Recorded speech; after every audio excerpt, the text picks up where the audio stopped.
the senator, while indoctrinated, could not explain his toxicity.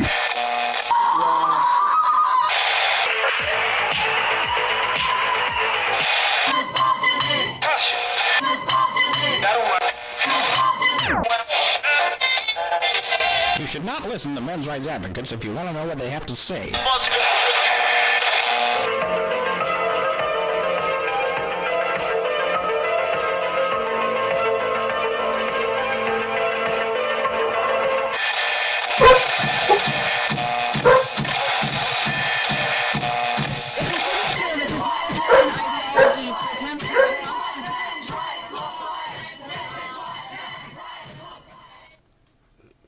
Hello and greetings, fragile yet toxic males and self-hating and stupid females, and welcome to HBR News number 138. Crack.com is dying. Gawker tries to raise from the grave. Where are trusty polecats, those critters that ferret out the best feels, funnies, and what the fucks to discuss Lamban Badger style, bring us various news styles, stories of the week, and we delve into them and try to talk about them. Mind your spines for the cringe, hold on to your sides for the lulls, and keep your chemo at the ready for this cancer. Today's Polecat panel consists of our Polecat Punster and Pussycat Punisher Hannah, Dr. Randomer Evil Panda, Puppet Master, and Rabid Long Range Rhetorician, and Max. Oh, no, wait. Max is not here today. It is actually, he's unfortunately unable to join us. That makes our panel a little bit less yellow, and yet a little bit more pissy. But even his shadow is yellow. That's right. He casts a yellow shadow. Or is that just the yellow snow? So today, we will be discussing the following topics. Crack.com used to be a magazine, in case you were as old as I am, that was made directly to compete with another magazine you may have heard of called Mad Magazine, before the internet. Cracked later went from comedy magazine to comedy website, which appeared to actually overtake Mad. And then social justice ideology infected it, and it really became a joke. Now, in an effort to heal itself, Cracked has laid off most of its staff. Now I know why Alfred E. Newman always said, "What, me worry?" You may have already heard of the porn star August Ames, who was bullied by her SJW peers in the industry into suicide because she refused to work with the man who normally does gay porn. But is there something that we can bring to the table, or the shower, or bed, or hammock, that others have not? Not to be outdone by their contemporaries, Tennessee State University is including whistling in a suggestive manner. That's whistling in a suggestive manner is being included as a form of sexual harassment, which can actually lead to expulsion from the university. Yes, you heard me right. In college, you must respect the whammons, or else you go to gulag. And finally, our bonus story for the patron-only after show. Merriam-Webster.com apparently does articles. I didn't know this. This is my first I learned of it. I thought it was just a dictionary website. The dictionary has a section, or the website dictionary, has a section called Words at Play, where apparently it discusses trends and peculiar activity on their own website. This one is entitled Merriam-Webster's 2017 Words of the Year, where they go through the 10 most looked up words in the current year and try to explain why that might be. Can you guess? Just give this a think. What do you think is number one that's in the dictionary? What word is in the dictionary that people are always being told to go to the dictionary to look up so they know what it means, so that they don't give it a bad name? What word do you think that is? Because they literally make it number one, if you know what I'm thinking about. Anyway, if you would like to participate in our after shows, either as an audience member or a participant, please consider becoming a patron at www.patreon.com/honeybadgerradio. If you are distracted by the clown noises going on in the background, that's my dog playing with his squeaky toy that he just decided he has to play with right now, even though he normally doesn't give a shit. This is like really important. He must know I'm doing a show. But it is providing me with some interesting background theme music, so I'm just going to roll with it. Now, remember, become a patron so you can join us in our after shows as a participant or an audience member at www.patreon.com/honeybadgerradio. And if you don't want to wake up one morning and find yourself unable to find our content because YouTube finally dropped the axe on our channels, please go to badgerfeed.com. You can also sign up for notifications at badgerfeed.com. This will basically tell you whenever there is something new that goes up, you will be notified.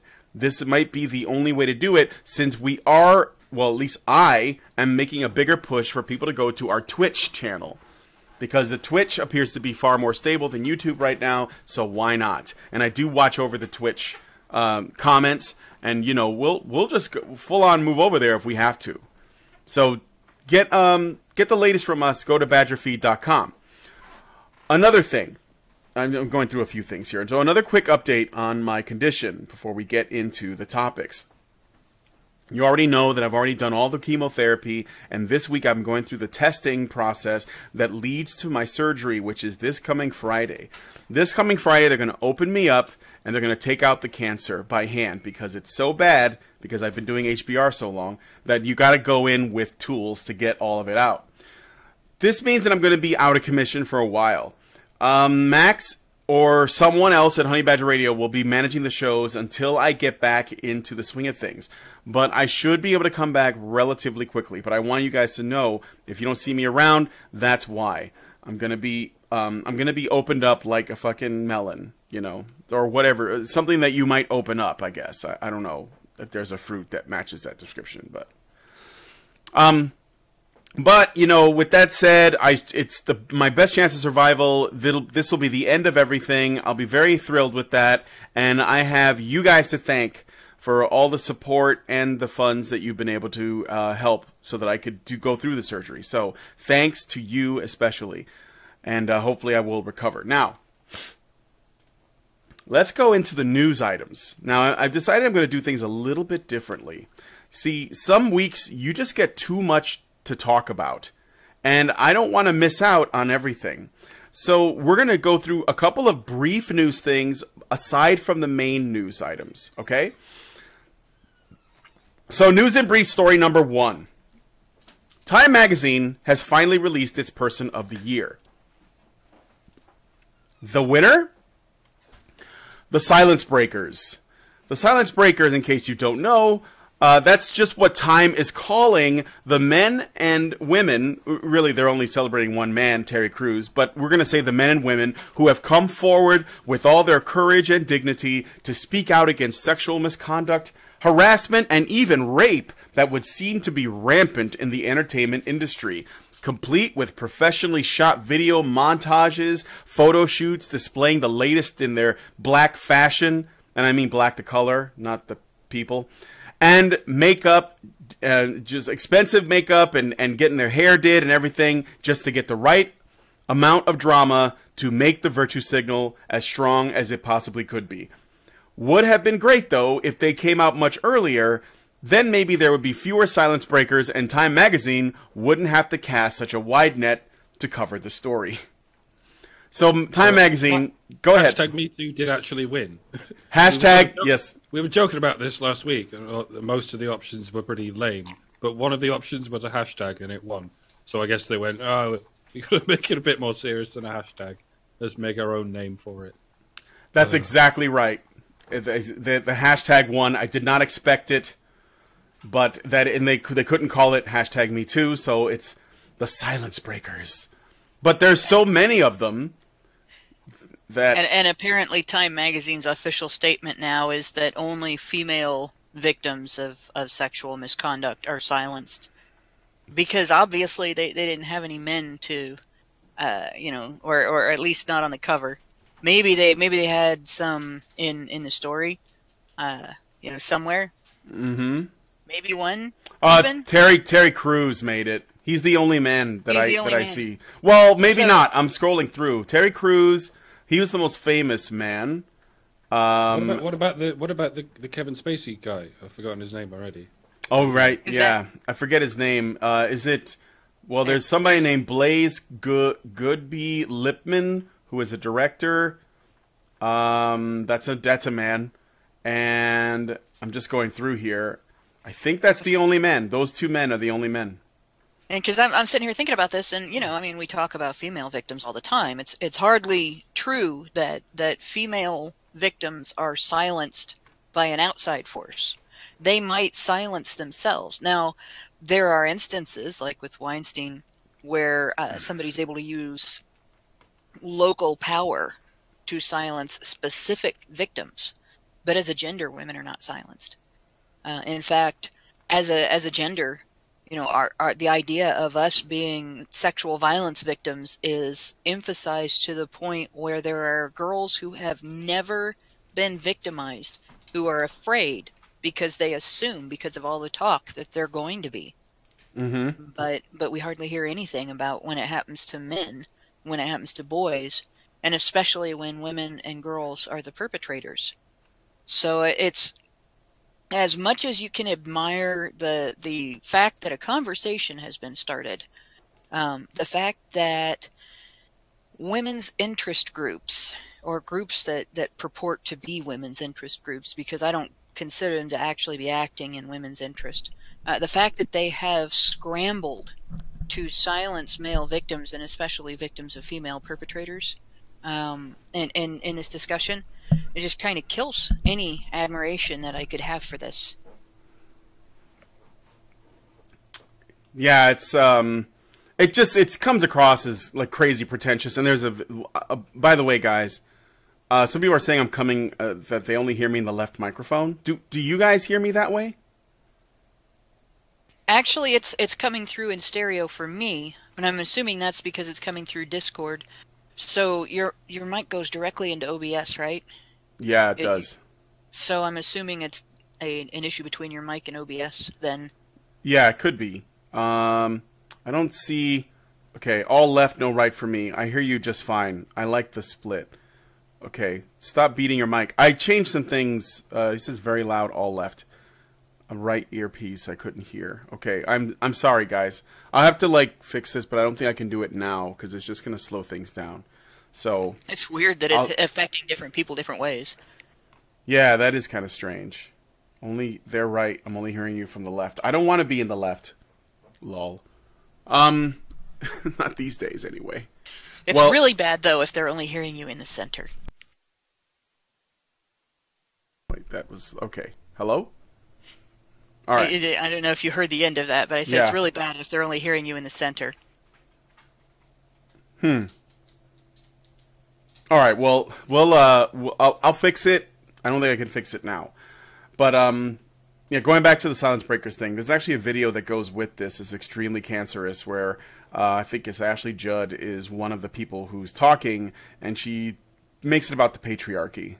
So it's not enough that people just come forward and say, this happened, it's not right, and I'm here risking my career, risking my livelihood, because the right thing has to be done, and I don't want this to happen to someone else.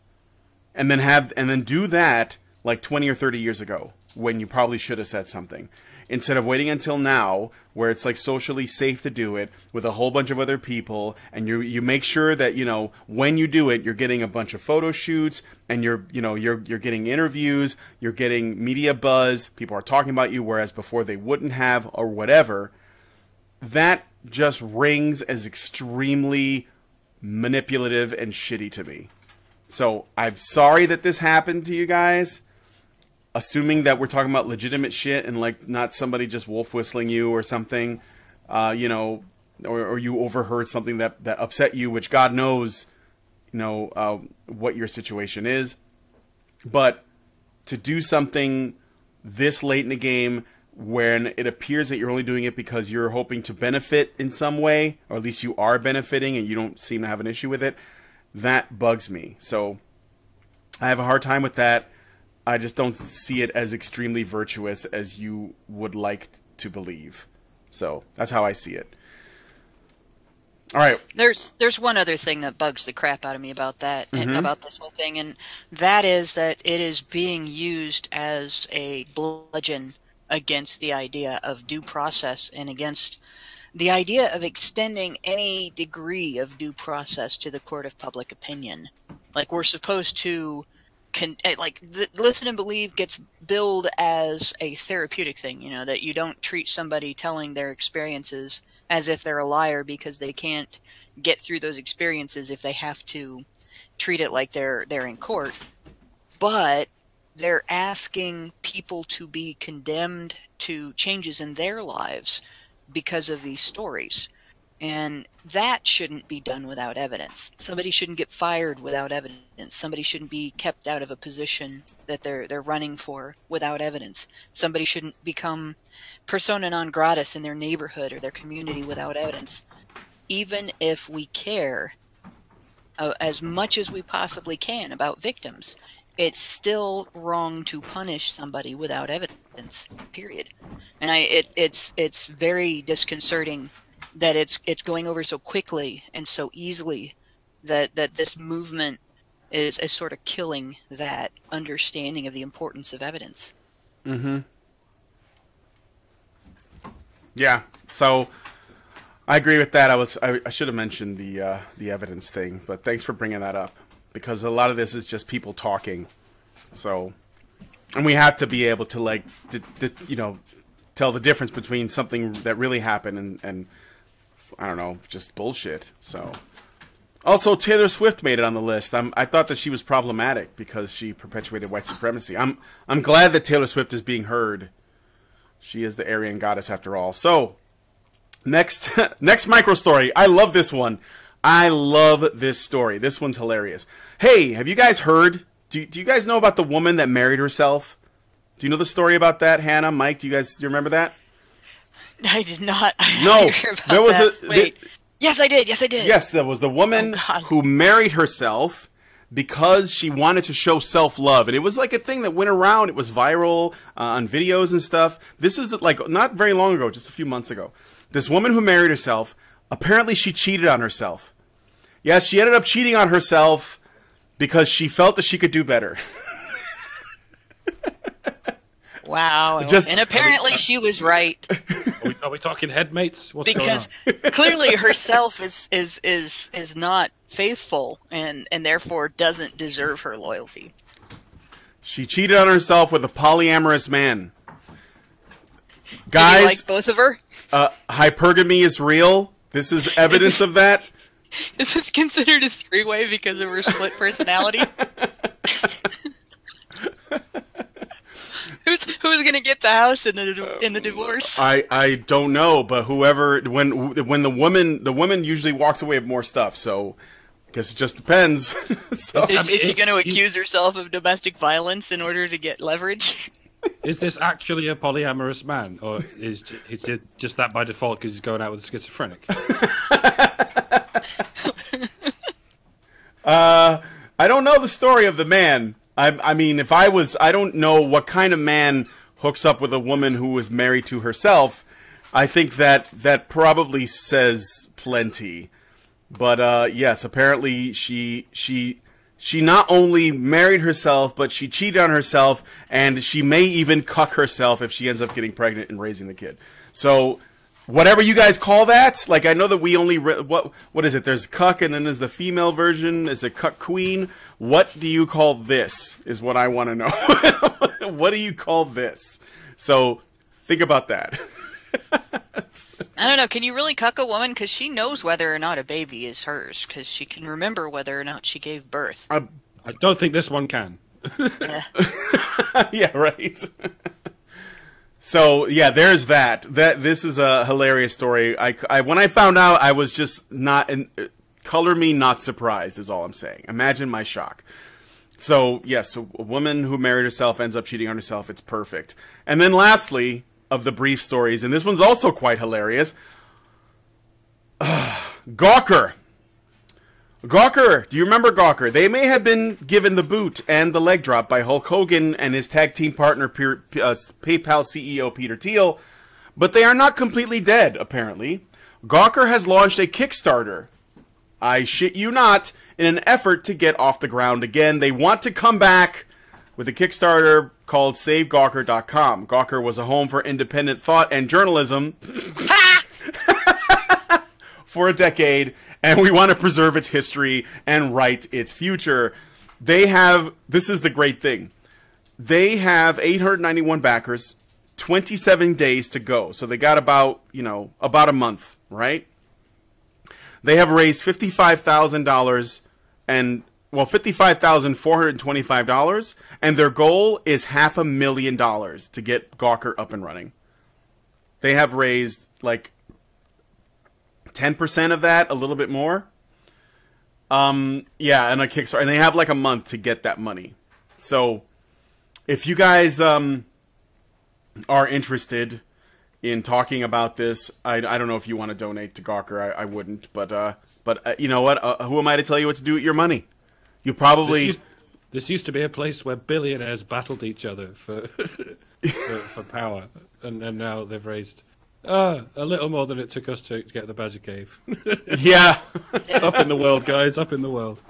If you guys desperately want to see more pictures of Lindsay Lohan's various wardrobe malfunctions, yeah, and video of people being raped in bar bathrooms, yeah, anonymous people being raped in bar bathrooms, and I don't know, you want to see Redditors getting doxxed for preventing subreddits that feminists object to from having illegal content that can get them taken down. Why?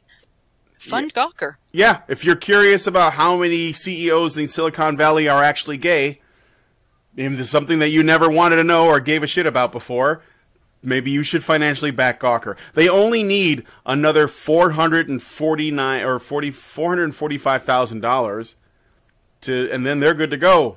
So if you have that lying around, maybe in the mattress, you could just give it to them. And Gawker gave us a little video, so I wanna tell you what some of the stuff in the video reads. They basically use a series of quotes. Okay, so here's one by the Washington Post. Gawker has been gone for a year. We've never needed it more than now. Never needed it more than now. Washington Post. Because they're right. They're right. We don't need it now, and we've never needed it. So we've never needed it more than not needing it. That's true. It's a good point. Another one by the New York magazine. The early content of Gawker, in particular, is of real significance in the history of journalism. I think something just broke inside me. I think one could argue, though, that when Stalin killed tens of millions of people, that was also of real significance in the history of communism. So, I mean, it is significant. I mean, shit could be significant, right? So, yeah, New Yorker might be right. Or New York, rather. That asteroid that killed the dinosaurs was a significant event in the lives of dinosaurs. Yes, definitely. Gawker, the black hole in journalism, was definitely a significant event in journalism. I'm sure they all noticed. Exactly. Another one is Gawker was a great place to become a journalist by the New Yorker. So not New York Magazine, but the New Yorker. So they're basically putting out these quotes to kiss their own ass. So that you should give them your money, I guess. I don't know. What this actually is telling me is which publications are reducing themselves to the point where they're not really any better than Gawker. It's kind of sad to see that happen with the New Yorker. That's the beautiful thing about this video is you're basically seeing quotes from magazines and newspaper outlets. Yeah, Rolling Stone. Rolling Stone.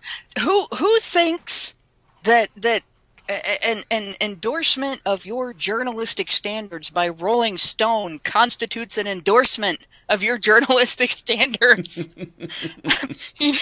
Come on. Yeah, but basically, like any like news outlet that's defending Gawker hardcore, it says a lot more about them than it says about Gawker. To be honest, that's how I see it. I just think it's hilarious that they're using a quote from Rolling Stone. I mean, that's like saying, no, you guys, I'm not a crook. My buddy Lenny here, he's doing, 7 to 10 for armed robbery, but he can vouch for me. Gawker is real news. The Onion. I know. Oh, God. With journalism increasingly controlled by corporate entities that want to avoid offending advertisers and their readers' sensibilities, we need Gawker most desperately. The Los Angeles Times. A corporate entity that wants to avoid offending advertisers and their readers' sensibilities. So that was the thing about Gawker. It seems like they're desperate to survive, and they're trying to use crowdfunding to do it. You know, it reminds me of some other outlet. There was somebody else that was on the internet that was desperately trying to raise money to save their channel or their business. Who was it? This person, I remember they were doing really well for a while. They raised like lots of money online, and I don't know. They're almost gone now, and they're desperate to save themselves. I just can't think of who it is.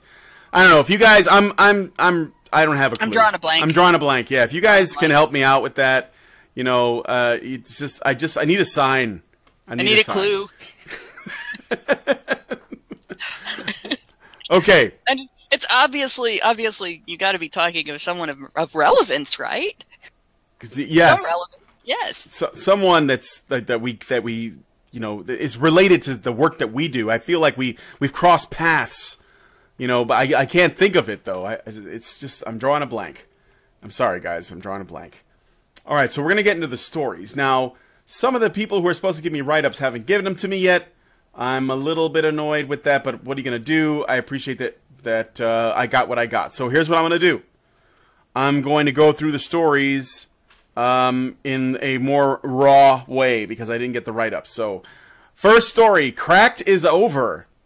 Cracked.com is over, lays off most of its staff. Speaking of Gawker and people that may be sort of similar to it, you know, and also Mashable.com has been struggling as well. So Cracked has given the pink slip to most of its main contributors and senior editorial staff after a tumultuous run following its embrace of social justice politics. If you grew up on the internet, there's a pretty good chance that you stumbled upon a Cracked listicle or two detailing something like, quote, insane fan theories about movies that make great movies better, or creepy urban legends that turned out to be true. It made for immersive reading, and you came off feeling richer for the experience. But as with all good things, the Cracked, as everyone knew it, came to an end when its editors found the warm embrace of progressive politics. The site's full conversion into a platform for social justice happened at the height of Gamergate in 2014. It has since published at least a dozen articles on the topic, mostly to demonize gamers as social outcasts and push feminism as a solution to the problem of toxic masculinity. Gamergate, a consumer-driven movement for ethics in games journalism, became a boogeyman for progressives, largely in part due to articles like those in Cracked.com. In 2016, popular gaming YouTuber commentator Rags took Cracked apart after senior writer Josh Sargent condemned video games for depictions of violence. The site's progressive push wasn't simply limited to its coverage of the video game industry. Much of the site's content revolves around feminism and even slips into its videos, which are more tedious and even less funny to watch than a John Oliver lecture. And it shows a screenshot. I'm going to give this to you guys, Mike and Hannah, in here. I'm sorry I didn't get the write-ups yet. So there's that. Just checking to see. No, I didn't get them yet. That is the original article that I'm looking at.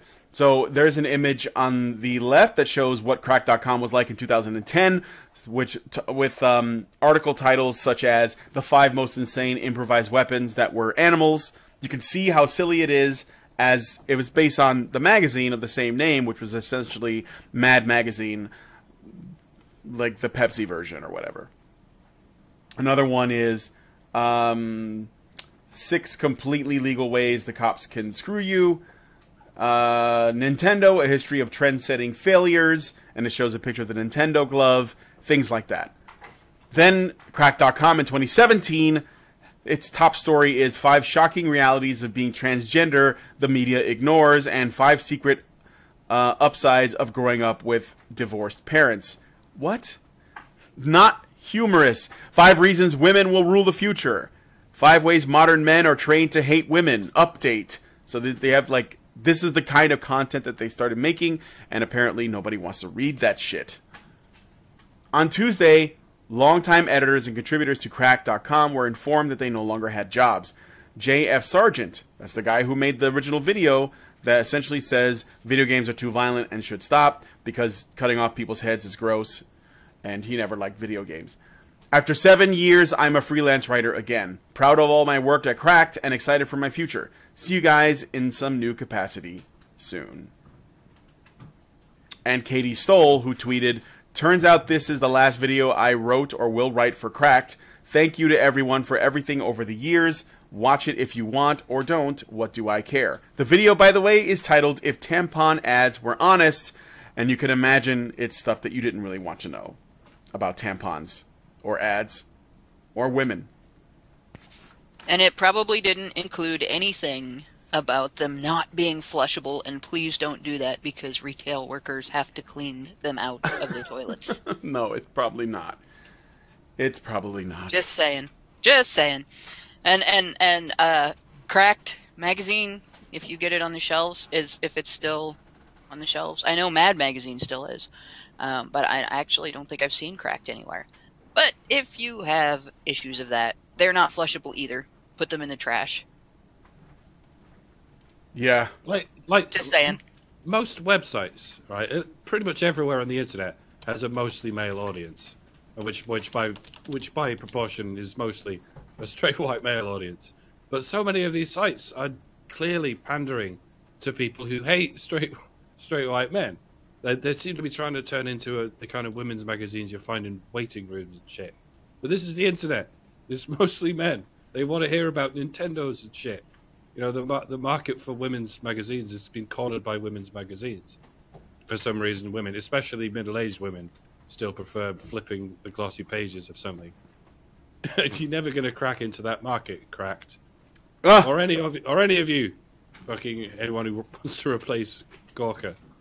For some reason, the internet is mostly men. I don't know why that is. I don't think it's cultural entirely. Maybe there's biological reasons. I think it's because men are more likely to have a bit of the tism. Who knows? Yeah, perhaps. It could be the concentration. Maybe most of the women are on Instagram, and therefore you don't see them anywhere else, or Pinterest, or something. Yeah, I would say most of the women are on different sites than most of the men. There is also in the way that we respond to things, there is probably a significant difference, and I think publications like Mad and Cracked are always going to be more popular with men because more men understand that in order for humor to be humorous, there has to be somewhat of a grain of truth in what's being addressed. Or it has to be flat out silly enough to hit your funny bone with the ridiculous, you know, like slapstick does. But I mean, if it's not at that level, if it's not at the slapstick end of things, you gotta have something that people can identify with, or they don't have any connection to make it funny. And I think Cracked is falling apart in that they've hit that point where they're using, if we can further this narrative, that makes it funny, and they don't understand that it doesn't. Mm-hmm. So, to close, the site's executive editor, Jason Pargin, better known under his Chinese alias David Wong, that's racist, who claimed on Twitter that the site is still alive. He says, Cracked is still alive, and I still work there. I mean, even if I'm the only man in the building. And my plan is to keep publishing good things until the sun swallows the earth. But yeah, there are some amazing people out there looking for work. It goes without saying that given the loss of Crack's main contributors, it remains to be seen for how long the site will continue to exist. So, press F to pay respects. Crack.com. It was a good run, and then you tried to, I don't know, you tried to be Gawker, like Mike said. And, well, the last time someone tried to be Gawker, they were Gawker, and now look at what Gawker's doing. They're trying Don't be that Gawker. All right, so while everyone's plugging F's in there, let us move on to the next story. So this one is about... I'm going to give you guys a link to it here. Just give me a second. This is the story of August Ames. You probably know this one as well. But I wanted to talk about it because the way that people have been talking about the August Ames story, I think they're leaving some things out. So it looks like the social justice warriors actually caused a porn star to kill herself. This is from ageofshitlords.com. Porn star August Ames, a rising star in the adult film industry, reportedly died on Tuesday in California. So that's a week ago. She was 23. The Ventura County Medical Examiner's Office confirmed that her death to the blast. The outlet reports that her cause of death is currently unknown, but friends suspect it was a suicide as Ames was prone to depression. Law enforcement sources said that she was pronounced dead at the scene and there was no indication of foul play. She was the kindest person I ever knew and she meant the world to me, her husband, director Kevin Moore, told Industry Trade magazine, which first reported news of her death. This is Adult Video News. Please leave this as a private family matter in this difficult time. Ames was born Mercedes Grabowski in Nova Scotia, Canada in 1994 and worked in a bar and at a tanning salon before joining the adult industry in 2013, according to AVN. Throughout her 4 years in the business, she appeared in more than 270 X-rated films for companies such as Evil Angel, Smash Pictures, and Lethal Hardcore. Her popularity had risen since she nabbed a nomination for Best New Starlet in the 2015 AVN Awards. She scored a nomination for Female Performer of the Year in 2016, 2017, and the upcoming 2018 awards set for January. She also had a large social media following, though friends tell The Blast her prominent online presence may have contributed to her death. Ames's Twitter feed was littered in recent days with cyberbullies accusing her of being homophobic after she publicly chose not to work with an unidentified actor who had previously shot gay porn. Her tweet read, quote, "Whichever lady performer is replacing me tomorrow for Erotica X News, you're shooting with the guy who has shot gay porn, just to let you know. Bullshit is all I can say. Do agents really not care about who they're representing? Hashtag LA Direct. I do my homework for my body," she wrote on December 3rd. Shortly after posting the tweet, Ames was forced to defend herself against a flood of online harassers. Not homophobic. This is what she said in response to it. Most girls do not shoot with guys who have shot gay porn for safety. That's just how it is with me. I'm not putting my body at risk. I don't know what they do in their private lives, she wrote. A day later, on December 4th, she expressed frustration with the criticism, saying, quote, "Choose who you want to work with. Don't do anything that makes you uncomfortable. Share your thoughts. Well, I did all three, and Twitter took a dump on me." She defended herself again after a user responded to the tweet urging her to apologize.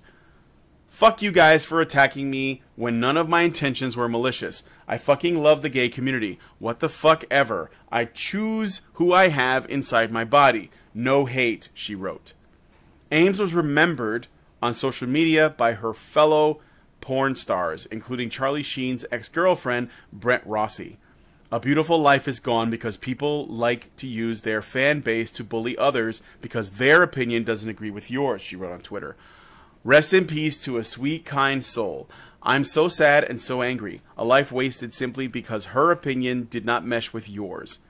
Added Annika Albright, "My heart is broken for my industry, sister. People are cruel and depression is a bitch. Please be good to her and be good to each other. R.I.P. August." So this is the August Ames story for people who may not know. Now, one of the things that I wanted to comment on, and I'm not saying this to defend the people who gave her shit. I get it. Basically, what's happening here is a woman is saying, I shouldn't have to fuck a guy for a job if I don't want to. Absolutely not. You shouldn't have to do that if you don't want to do it. And the reasons for it make sense. She's concerned with getting HIV because these guys that do gay porn, they raw dog people and maybe they do some stuff outside of work that's unsafe. She doesn't know. She doesn't want to take a chance. So she says no. There are porn stars that have done this before for other reasons. There are porn stars that won't have sex with black men. There are porn stars that won't do lesbian scenes with other women. There are porn stars that only do lesbian scenes with other women. So there's nothing wrong with that in terms of her desire to choose. I don't have a problem with that. And obviously the blowback that she got is completely unfounded and shitty, especially because it's coming from people who pride themselves on being social justice warriors in the porn industry by saying, well, not having sex with a gay man is homophobic, for example, which is something that she's dealt with. There were even one of these guys was actually encouraging her to kill herself by saying you should eat a cyanide pill or whatever. And this was the day before she actually ended up committing suicide. And I think it's a really shitty thing that happened, and I think that this person said something that I would not have said. That being said, however, I want to try to get people to understand that this woman did not kill herself purely because of the bullying she got online. She killed herself mainly because she already had issues, psychological issues, depression, all kinds of other shit going on. I think that she was a victim of rape or molestation by a close family member. Maybe even a grand member, like a grandfather, grandmother, or something like that. I'm not sure, but I remember seeing something about that. So she has a lot of baggage. I mean, generally, at least what I believe, that there is a lot of people in the porn industry that are dealing with psychological issues and emotional issues, and I think it's fairly common. I remember seeing something about that somewhere too. So what I think if you could probably expand that to the performance industry in general, and you would find that it is most likely true. Just to point that out, and the other thing is what you just explained there is one of the reasons why no matter how mad, like I might get caustic with people online and stuff, but I will not tell people to kill themselves online, because you never know what you're piling that on top of. And being caustic is one thing. People shouldn't be on the internet if they can't handle disagreement, and even if they can't handle something like being called an idiot. But telling people to kill themselves is stupid, and it's not that anybody should be punished for saying it. It's just stupid. It's not productive. It doesn't get a point of any kind across.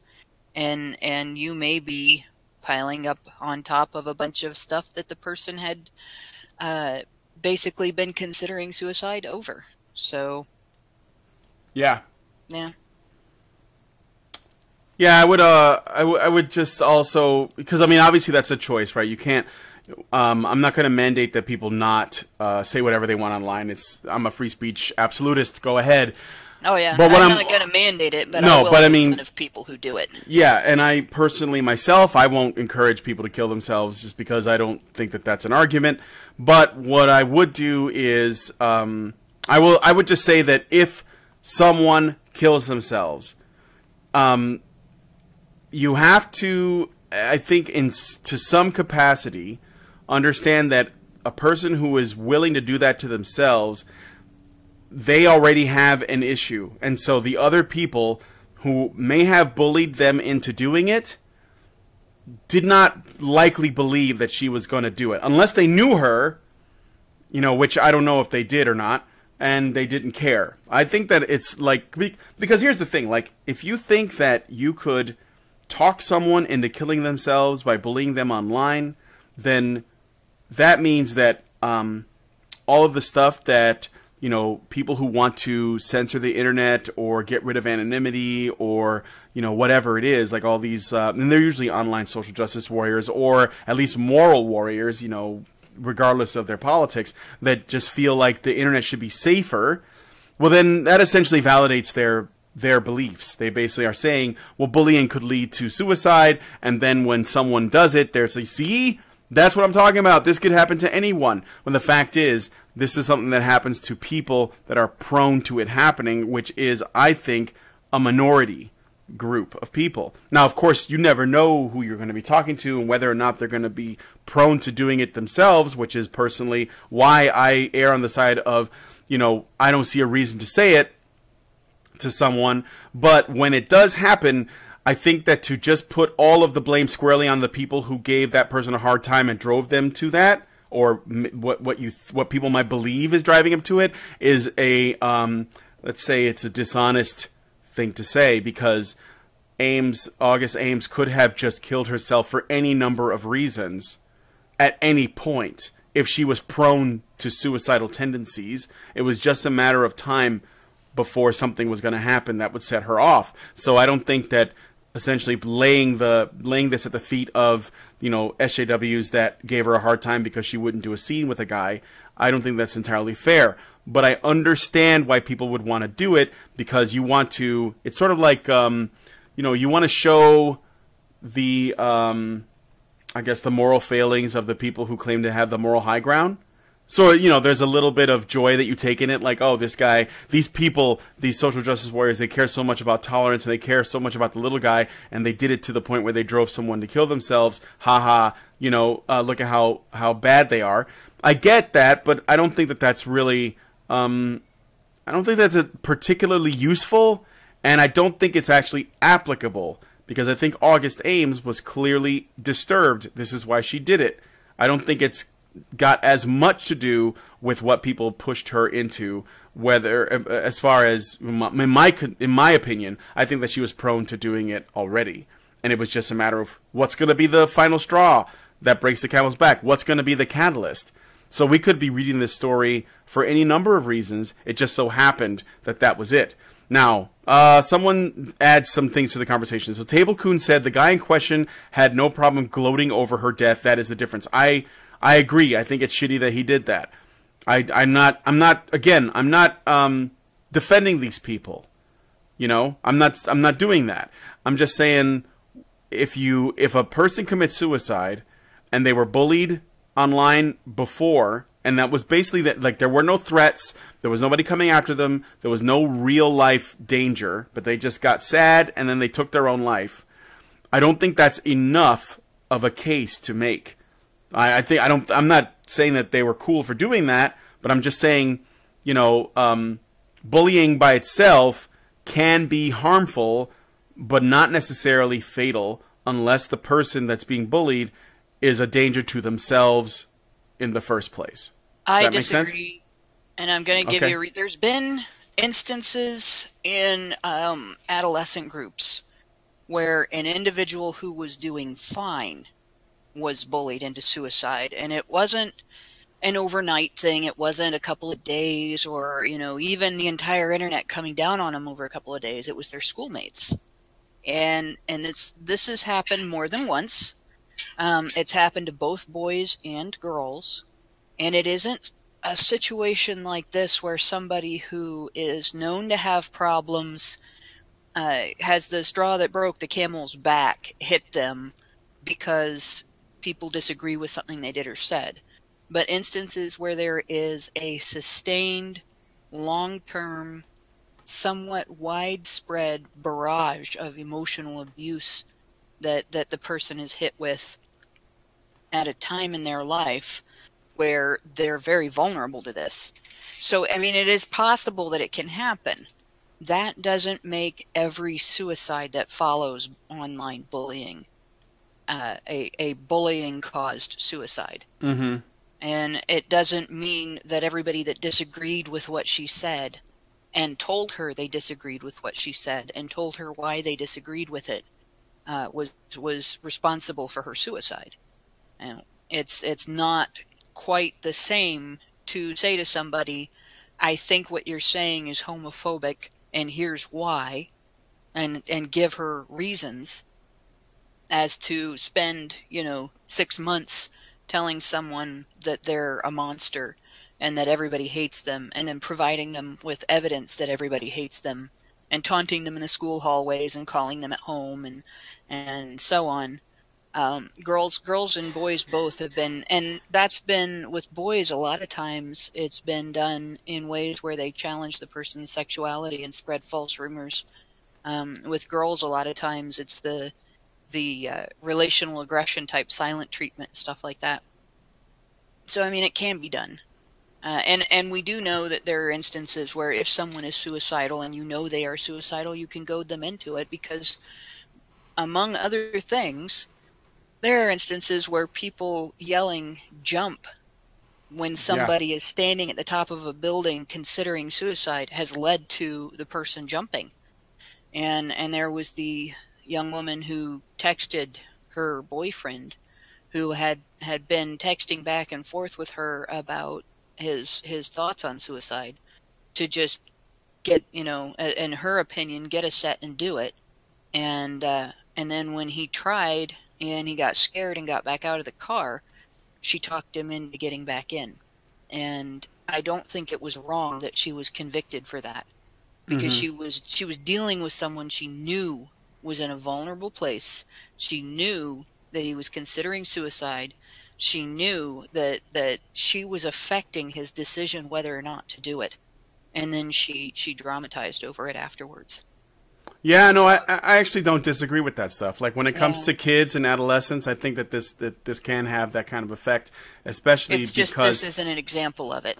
I don't think so, but again, like the one caveat I put in is, well, whether or not the people who were giving her a hard time, whether or not they knew her, because I assume that there are people in the porn industry that are friends and they know each other, and so they don't just work together, but they get close, right? So if the people who were harassing her online, which I would say that's harassment, I suppose, that were essentially giving her a hard time online and bullying her and stuff, if they knew her, if they were close enough to her to know that she had been struggling with depression and perhaps suicidal tendencies, then I would say, yeah, that's really shitty. And I would and I would say that this is some irresponsible behavior that could lead to someone killing themselves. To your point about standing at the on a bridge or on a building and people are yelling, "Jump!" Right? All chat isn't showing on Twitch. Yeah, I don't see it. But yeah, basically my point is you're responsible for responding to what you know. You're not responsible for not responding to what you don't know, if that makes sense. No, I agree with that. And I also think that when it comes to kids and adolescents, you do have to do things differently because they're not they're not fully psychologically developed and emotionally developed yet. And the other thing I would say is I hope that August Ames had some kind of support network in place, for herself, so that she had at least the best chance available. Like, if you are feeling like you could try to take your own life, maybe there's someone you can call or someplace you can go. If she didn't have a support network, then that could also be another factor that played into her taking her own life. So there's basically like, what was August surrounded by that could help her? What did the people that were yelling at her online, what did they know about her? And this is outside of what I already condemn as bad behavior right off the bat. I forget the guy's name, but the gay porn stars that were giving her a hard time by virtue of them believing that she's homophobic, and then also taking any kind of pleasure in the fact that she offed herself after encouraging her to off herself, that is all shitty, and I do not condone that at all. But my point is, there's a difference between shouting at someone who's standing on a ledge and telling them to jump, which I think is shitty, and then somehow being having the ability to tell a random person on the street that's walking next to you to jump, and somehow talking them all the way up to a top of a building and to jump off. I think that there's just it's a difference of actual influence, and we should recognize that difference. Right. I also want to point out, for the people that have said, she deserved the haranguing that she got, the heckling that she got, because what she said was homophobic. It actually wasn't. And part of the reason why it wasn't homophobic is, when you're working in an industry where there is a risk of transmission of sexually transmitted diseases, it can be best if there are various segments of the industry that there's not overlap in who's working with who.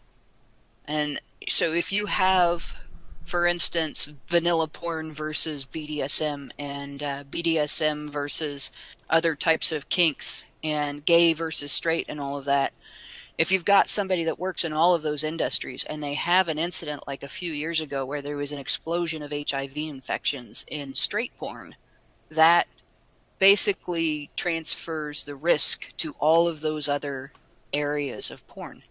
And there was an article that came out, and this is 7 years ago, that a bunch of adult actors and actresses were infected by an actor that was working in both gay and straight porn. That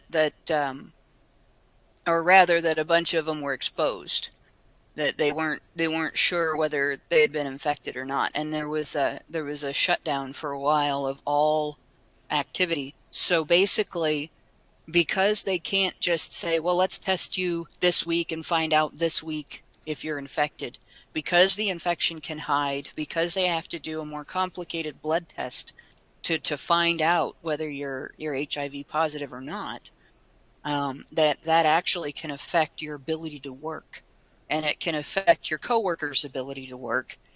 And you have to actually, if you've been exposed, you actually have to go through and tell everybody that you've had any interaction with, hey, I've been exposed. So here you end up with a situation where she's not just considering whether or not the person is gay. It doesn't really matter to her whether or not the person is gay. She is taking a precaution to avoid transmitting to the gay porn industry and getting transmitted from the gay porn industry. Mm-hmm. It's a smart move to not have overlap, and she was condemned for it. It's interesting that she seemed really concerned with getting HIV herself, but still committed suicide. I mean, obviously she cared about her health and life enough to want to protect herself. We're talking about taking your own life quickly versus your life being taken by a disease slowly. Suicide tendencies is something you keep to yourself. So much so that it doesn't really live in your conscious thoughts. It's sort of underneath all of that. It's something could explode any minute. You don't think about it until the moment it suddenly gets much worse, which does happen a lot. But dying slowly from AIDS is presumably something that does live in your conscious thoughts. Mm-hmm. If you're in the process of risk assessing, you can risk assess for an unhappy future while also harboring suicidal thoughts. I know that sounds weird. It's just it is complicated. It has a lot to do, perhaps everything to do, with, as I said, taking your life into your own hands. Like I talked about in my speech at the Men's Day thing. This may have been someone looking at their future and deciding not to have it, and not wanting that decision to be in someone else's hands. Mm-hmm. Which does, in some way, if we're going to put the horse before the cart, it speaks to the topic of the indirect effects of California changing its law. August Ames' death was like, it's 90% her, but if it's even 5% the fault of Twitter and its mobs, then it's at least 5% the fault of making it nothing but a misdemeanor to hide your HIV from your sexual partners. So right. Controversial, but arguable that the California legislature has some blood on its hands. And you might want to wash them before you touch your face, California. Yeah, I would agree. What a lot of people don't realize, AIDS is just thinking you're infected for 5 minutes is a horrifying experience, especially if you know how it kills when the person who has it is available or is able to avail themselves of the best possible treatment. Because that means if you get the best possible treatment, it means you're probably not going to die of pneumonia. It means you're probably not going to die of the flu. Those are the things that take out people who don't have the best possible treatment when they get AIDS. People who have the best possible treatment when they get AIDS, it slowly kills them anyway. and instead it kills like in a way like mini strokes. You end up with brain lesions, and you slowly, or Alzheimer's. It like Alzheimer's. You end up with brain lesions, and you slowly lose who you are in front of everyone who loves you. Yep. And eventually in front of whatever staff at whatever nursing home or hospice you end up at. So if somebody killed themselves because they got AIDS, or because they were afraid they were going to face a future with AIDS, I wouldn't judge them for that. I would be sad that they didn't have the support network they needed to live through the part of the disease where they weren't going through that. But that's not something that, like, people who are judging her for being afraid of AIDS but not being afraid to kill herself don't understand why people kill themselves. You almost always kill yourself. In fact, you always kill yourself if you kill yourself because of a future that you are afraid to live with. Yep. Well, thanks for these additional perspectives. It's good that we expanded on it. Guys, tell us what you think about the August Ames story. If there's some other, view that we may not have mentioned that you were thinking about. I just saw what most people were saying about this story was just, the whole, it's sort of like a seizing of the moral high ground, or at least trying to, it's like taking a dog's face and putting it in the poop so you show it not to poop in the house. And I get that, but I wanted to talk a little bit more about, suicidal tendencies in general, obviously what AIDS does to people, what else August Ames might have been going through, and all that. So wanted to expand on the conversation. I was thinking about it more. So I want to go through some super chats. Self-sealing stem bolt gave us €5 and says, Doge, we can only hear you on the left. Think about your reputation. Able to attract the ear only to the left. Shame, shame, my loving Doge. Well, I'm sorry. I will get this fixed as soon as I can. Tune into the Blog Talk upload. I will fix it there, and it will all be lovely. And in stereo. Duck, formerly known as Censor, gave us $5 Australian. It says, Time Magazine raped me. And self-sealing stem bolt gave us another €2 and says, my love suspends the pain you give to my ears. BR. I don't know what BR stands for. Maybe it's the first two letters of my name. But thank you, SSSS. Joey Jojo gives us $2 American and says, Time should pick Geese Howard as Man of the Year. I agree. He's definitely DLC of the year for sure. And Joey Jojo gives us $5 and says, most women in porn have serious problems and abuse in their lives. It's a disgusting industry when you actually look into it. At least her suffering is over. And Zeranx gives us $5 and says, Brian, August is a means to drive authoritarian control on the internet for us social justice warriors. Her previous issues only help the cause, /sarcasm. Predictable. All right. Well, that's it for the stories. Thanks, guys, for the donations. And I will also, if you want to send more, just go ahead and, you know what to do. Give us a little super chat. Or I don't know if there's a way to do this on Twitch, but I'm also looking at the chat in Twitch as well. So maybe there's a way to highlight specific Twitch comments, because I'd like to do that too, so that we can maybe think about making Twitch the main streaming platform, because it does seem to work better. Last story is from the College Fix. College makes whistling a cardinal sin. Not kidding. The College Fix has reported on some Orwellian policies at Tennessee State University. Freedom of speech has been under attack on university campuses for some time. And not to be outdone, Tennessee State has included suggestive or insulting sounds and gestures. So it's not just words, it's sounds or gestures. One policy warns that whistling in a suggestive manner could lead to expulsion or being fired if officials deem the sounds to constitute sexual harassment. There are at least 20 different ways that students and employees can be found guilty of sexual harassment in the public university's discrimination and harassment policy. This banning of inappropriate noises and gestures will inevitably put prohibitions on jokes and humor. Samantha Harris from FIRE. FIRE, in case you don't know, is the Foundation for Individual Rights in Education, and you should totally look them up on YouTube. I am subscribed to them. Samantha Harris told The College Fix, very broad categories of speech are banned as harassment simply because someone might find them suggestively offensive. And that's something that courts have repeatedly held violates the First Amendment. FIRE rates school policies based on restrictions of free speech, and these harassment guidelines have given the school a red light designation, meaning the school has at least one policy that both clearly and substantially restricts freedom of speech. Another bizarre and red-lighted by FIRE policy from the same school is their freedom of assembly guideline, or lack thereof.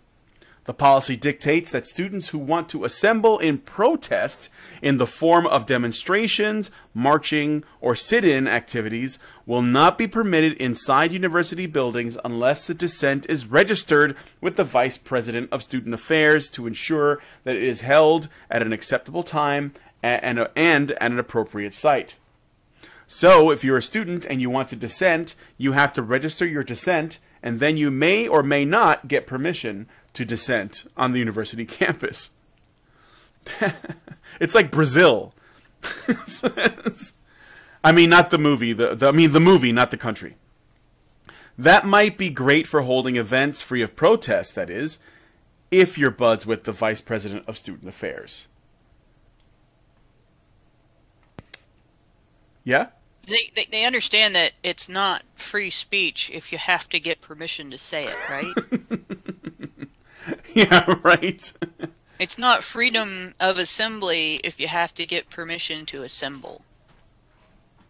Yeah. You know, the schools trying to turn themselves into cities and villages now, where you have to get permission to block the street, and so that you're not messing up traffic. So do men have to ask permission to whistle now? And when are they going to make it illegal for men to ask, "Can I whistle at you, please?" No. Men can't whistle. But if men also want to protest their inability to whistle, they have to ask permission to protest the rules against whistling. If somebody is watching or listening to, a classic radio station, and Patience comes on, are they going to bust them for inappropriate whistling? What? My kettle whistled inappropriately. I don't know if I'm remembering the name of the song right. Yeah, it's Patience. It's a song with Guns N' whistling Roses. in it. I get it. It starts with whistling. Oh, I know the one. And there's a Billy Joel song that has a big whistling section too. Yeah, Piano Man. If they're listening to really, really 80, classic 80s like pop music, are they gonna get busted? Well, Hannah, to be fair, they did specify that it has to be whistling in a suggestive manner. So as long as you're not whistling in a suggestive manner, you're okay. Whatever that means. Oh, jeez. What about dog? What if you're dog whistling? Is dog whistling suggestive? Problematic. So if you're whistling to get just somebody's attention, isn't that suggestive? Because you're suggesting they pay attention to you. Yes, and you will, and you'll be off to the gulag. And I would also add that most likely, the way I see it, it would seem to me that whistling in a suggestive manner means whistling while male. That's the only thing I could think of, because I think they would not like. I seriously doubt that there will be a woman who will whistle that will be expelled for it. I seriously doubt that would happen. I think the perfect protest of this is to if you go to that school, spend a week or two communicating only in whistling and hand gestures, and take a little bicycle horn with you, and occasionally beep that as well. Right. Make sure you curl your hair first, though. Yeah. and of course, make everything. Hannah, you dropped off. No. What you're. We were doing so well. We'll have to do whistling jokes on our own now. Hey, if you teach a parrot to whistle at women, do you have to arrest the parrot? The parrot can't be allowed to be a student. So, fortunately, as far as I know, Tennessee University doesn't allow parrots to enroll. So, I'm pretty sure there's lots of areas where catcalling is effectively illegal now. If you teach a parrot to catcall, you have to arrest the parrot. You see what I'm saying? If you teach a parrot to catcall, isn't it parrot calling? It's calling at cats, though. That's what they don't like. Dog whistling or calling at cats, or is it like a cat? Well, you can teach a parrot to call like a cat as well. Yes, you could. I guess you have to find and it was obviously the man who taught the parrot to make these unwanted problematic noises. Well, if you can't find him, then you have to arrest the parrot. I've seen at least one YouTube video of a parrot walking down. I don't know whether it was a street or a sidewalk, barking like a dog. And I've seen one of a cat barking like a dog, actually. So clearly, you can teach the parrot to cat call as well. What if you just teach the parrot to just say, "Becky, let me smash"? Is that is that better than whistling in a suggestive manner? I mean, that's actually I've run into something like that.